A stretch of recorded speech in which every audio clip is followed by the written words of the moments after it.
பாஜக மூன்று கட்சிகளும் நீங்க ஆளுநர் போய் சந்திச்சிருக்காங்க. தமிழ்நாட்டில் குதிரைப்பட நடக்குது, தாவேகா அதை செய்யறாங்க அப்படின்னு சொல்லிட்டு இந்த ஆளுநர் புகார் தெரிவிச்சிருக்காங்க. கூட்டணி கட்சியா இருக்காங்க. ஆளுநர் எதுவும் கூட்டணி பேசிக்கிட்டு இருக்காரா? இல்ல ஆளுநர் கூட்டணி பேசிக்கிட்டு இருக்காரான்னு தெரியல.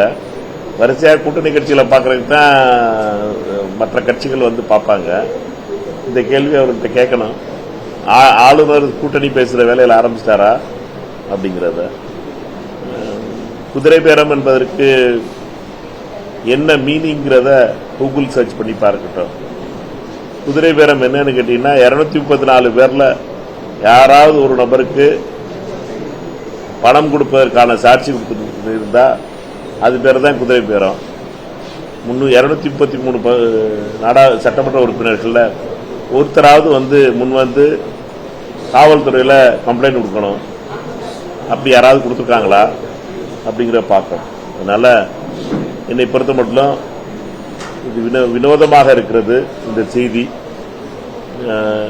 விபரீதமாகிவிடக்கூடாது என்பதுதான் ஒரே கருத்தா இருக்கு. சரியா? நாகர்கோவிலுடைய திமுக ஆசிரியர் அவர்கிட்ட தாவேகா பேரம் பேசினதாகவும் அமைச்சர் பதவி தரன்னு சொன்னதாகவும் இந்த மாதிரி எம்எல்ஏ பேசிக்கிறாங்க. திமுக அதான்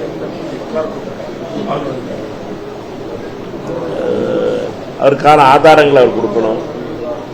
யாரு பேசினாங்கிற ஆதாரத்தை கொடுக்கணும். அதற்கான தொலைபேசி அழைப்புகளை கொடுக்கணும். உண்மையிலேயே ஆதாரங்களை கொடுக்கணும். சும்மா நேற்று திருச்செந்தூர்ல பொய் சொன்னாப்ப மீண்டும் இப்படிப்பட்ட பொய்களை சொல்லக்கூடாது. ஆதாரம் இல்லாத பொய்கள் வெறும் அலிகேஷனா தான் இருக்கு. சரியா?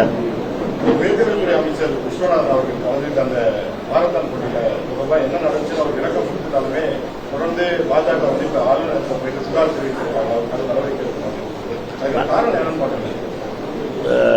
நம்ம எல்லாருக்கும் தெரியும், RSS பொறுத்த மட்டும் ஒரு தாழ்த்தப்பட்ட சமூகத்தை சார்ந்தவர் எப்படி உயர்கல்வித்துறை அமைச்சராக முடியும்? தமிழ்நாட்டினுடைய அரசியல்ல செழியனுக்கு அப்புறம் உயர்கல்வித்துறை அமைச்சராக திரு விஸ்வநாதன் அவர்கள் நியமிக்கப்பட்டதில் RSS உண்மையிலேயே ஆடி போயிருந்துச்சு. ஏனென்றால் உயர்கல்வித்துறையில தான் மிகப்பெரிய அளவில் RSS ஊடுருவல் இருக்க கவர்னருடைய துணையோடு இருப்பதற்கான முயற்சிகளை செய்தார்கள்.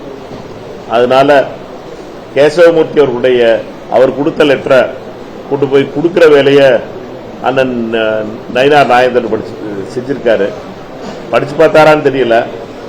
எதை பற்றியும் கவலைப்படாமல் ஒரு இதுவரைக்கும் திரு விஸ்வநாதனை பற்றி எந்த ஒரு குற்றச்சாட்டும் வந்ததில்லை. அவருடைய வாழ்வில் அவர் பொது வாழ்வில் ஏறக்குறைய 35 வருஷமா இருக்காரு.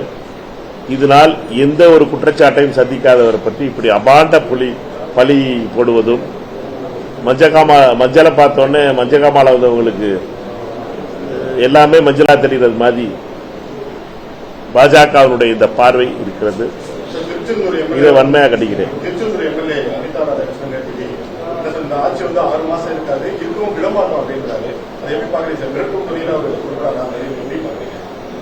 அவரை விடுங்க, பாவம் அண்ணாச்சி கொஞ்சம் போலீஸ் ஸ்டேஷன்ல இருந்து வந்தாரு, அதனால விடுங்க. பிளே ஸ்டோர் மற்றும் ஆப் ஸ்டோரில் இருந்து பாலிமர் செயலியை QR கோடு மூலம் பதிவிறக்கம் செய்யுங்கள். செய்திகளை உடனுக்குடன் பெறுங்கள்.